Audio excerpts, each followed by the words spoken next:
Hey, Brew Crew, welcome back to another edition of the Trade Retrospective. This week, we are looking at our chatroom trade in Tesla. Now, this wasn't an official trade sent out on Twitter, which means you won't find it on the trade history spreadsheet, but it was a trade we mentioned and discussed with each other in the chat rooms on Monday. So let's talk about what we did here.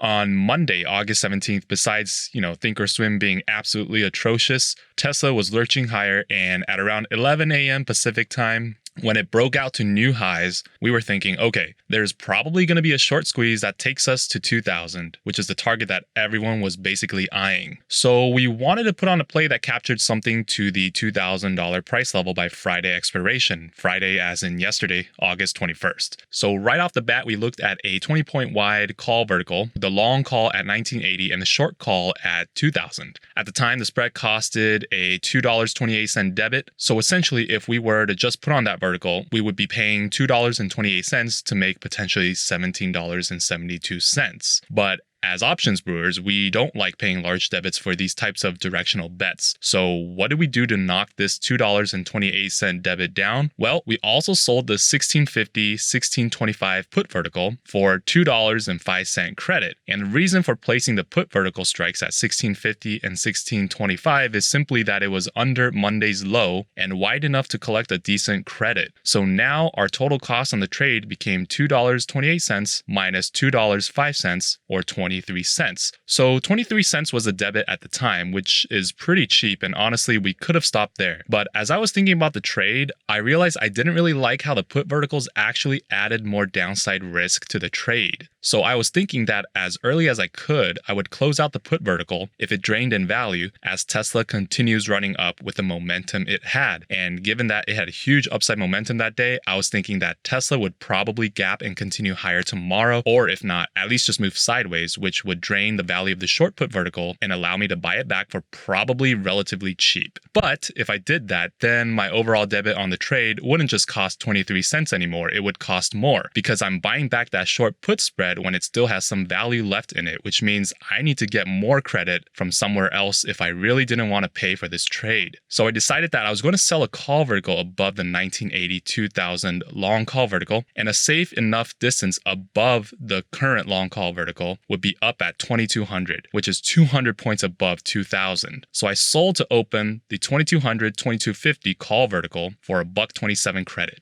Now, this makes sense because in order for the 2200 2250 short call vertical to really be at risk, Tesla would first need to move above 2000, the psychological level, and by the time it moves up to 2200, think about it, the 1980 2000 call vertical will be 20 points deep in the money. So I have 20 points of coverage. Now, of course, there's still 30 points of risk given that the 2200 2250 call vertical is 50 points wide, but by that time, assuming that we even get to 2000 in the next day or two, given how little time left there is, that short call vertical would probably be trading for about the same price, if not maybe just a little more than the credit we received for it. And at the same time, guess what? The 1980 2000 long call vertical in front of that short call vertical will be up big, at least $10, and we could just take the entire spread off at a profit if that happened. So after selling that 2200 2250 call vertical, now the trade went from 23 cents a debit to minus $1.04 of debit, or $1.04 of credit, which is nice. So now we're getting paid to play the breakout to Tesla 2K. Okay, on Tuesday, Tesla gapped up higher, and right off the bat, the short put verticals basically dropped down from $2.05 to 80 cents, more than a 50% drop in value. So I closed that out to remove any downside risk. So now Tesla, if it decides to reverse, can just tank all it wants, or if Tesla hangs out sideways and never makes it to 2000, then we're good. Because 23 cents, the debit of the initial entry, minus a $1.27, the credit collected from the sale of the 2200 2250 call vertical, plus 83 cents, the debit of buying back the short put vertical, gives us minus 21 cents, which means it's still a credit, which means overall we're still receiving a credit for the trade after that adjustment. And now we just have to manage Tesla to the upside. Beautiful.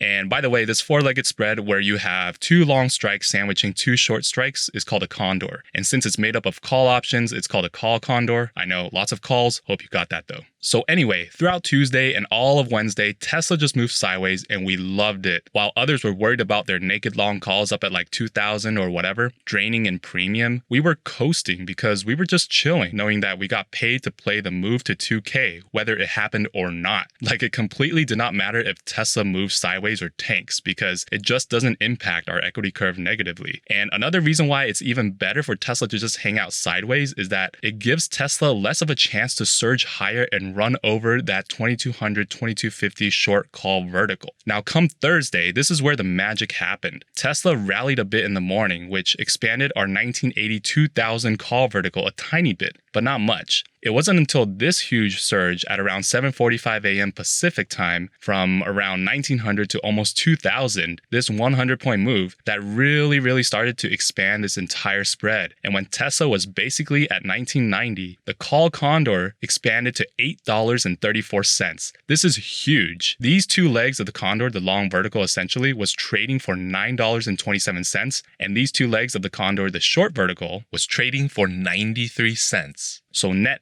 this entire spread was trading for $8.34. Recall that our cost on the trade after the closing of the short put vertical put us at a 21-cent credit. Now we can sell this condor out and pocket another $8.34. That's huge, especially since we didn't pay a dime for this entire trade. Now I want you to notice how much this short call vertical was trading for. 93 cents. Remember when I talked about selling this short call vertical earlier when I wanted to take in more credit on the day of entry? The credit on this vertical back then on Monday, again, was $1.27. And now, even after this 150-point move up, even after volatility expansion, it was still worth 30 cents less. That's the power of theta decay. So at that point, I pretty much just closed out the entire position. I was pretty happy with essentially getting paid 21 cents to make another $8.34. Again, the philosophy here remains small wins or losses, but big home runs. All right, it's all about managing that debit, reducing the cost as best as we can.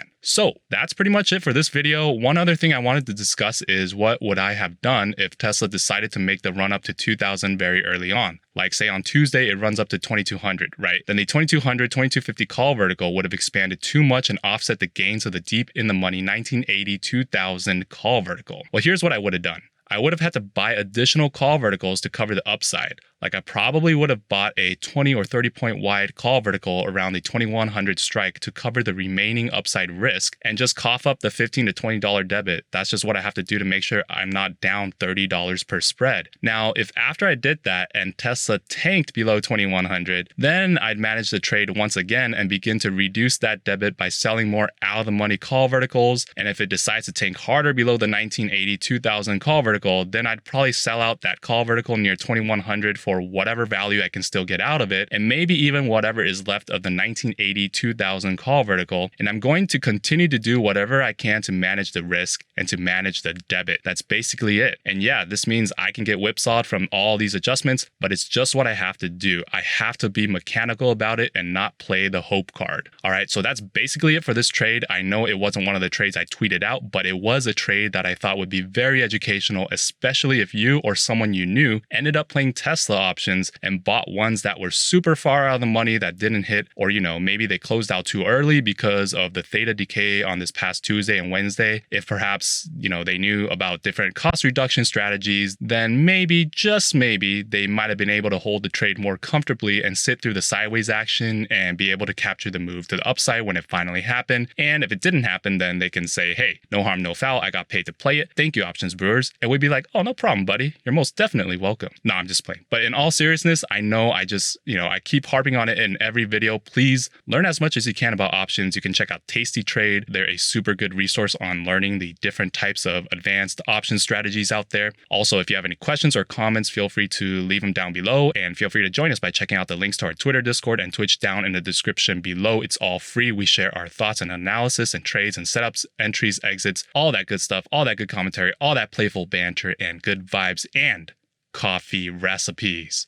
Actually, maybe we don't share that, but we should start that. But for now, stay safe, Brew Crew, and we'll catch you in the next video. Cheers.